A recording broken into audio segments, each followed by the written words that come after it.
یو دوه هلکان چې ډیر نږدې ملګري او غوښتل چې د جمعه د مولا ښځې سره بدکاري وکړي.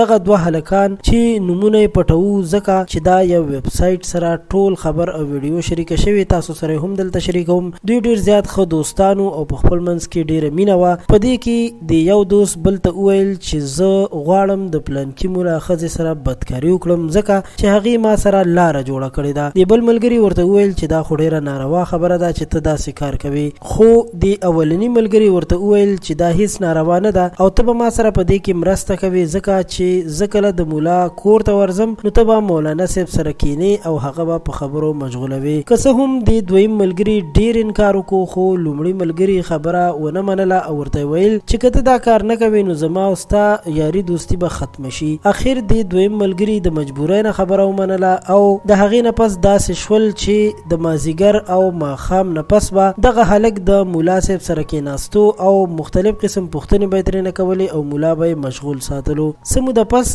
د دویم ملګری ډیر زیات خفه شو او ویل یې چې د مولانا صاحب خو ډیر ښه سړی دی، زه ولې د کورنۍ سره دومره ظلم کوم چې د خپل ملګري دپاره د کور عزت په بل چا باندې خرابوم. اخره کې د فیصله وکړه چې دا خبره مولانا صاحب ته وکړي. خو کله چې دا خبره مولانا صاحب ته وکړه چې زه تا سره ځکه کینم چې پلانکې هلک ستاسو کور ته ورځي او زه تا دلته مصروف ساتم نو که ته ما ته هر څه سزا راکوې ما ته منظوره ده. دغه مولانا ورته په خندا شو، ویل یې چې ما خو لا تر اوسه واده نه دی کړی، ته د کومې ښځې خبرې کوې؟ زما خو په کور کې ښځه نشته بلکې یو بوډۍ مور مې ده چې هغه هم ګرځېدی نشي. دغه هلک هم پریشانه شو او ویل یې چې نن به موږ د مازیګر نه پس خپل دغه ملګری وڅارو. کله چې دوی د مازیګر مونځ وکړو او هغه هلک هم تللی و نو دوی دواړه ورپسې لاړل. ویې لیدل چې د مولا صاحب په کور کې هېڅوک هم نشته. بیا د دې هلک سر ته عقل راغی او ویل یې چې کیدای شي دا هلک زما کور ته زما خور سره ملاوېدو لتلی وي. نو کله چې دا هلته لاړو ویې لیدل چې خپلې خور سره یې په کمره کې د هلک پروت دی چې د هغې نه پس دغه هلک او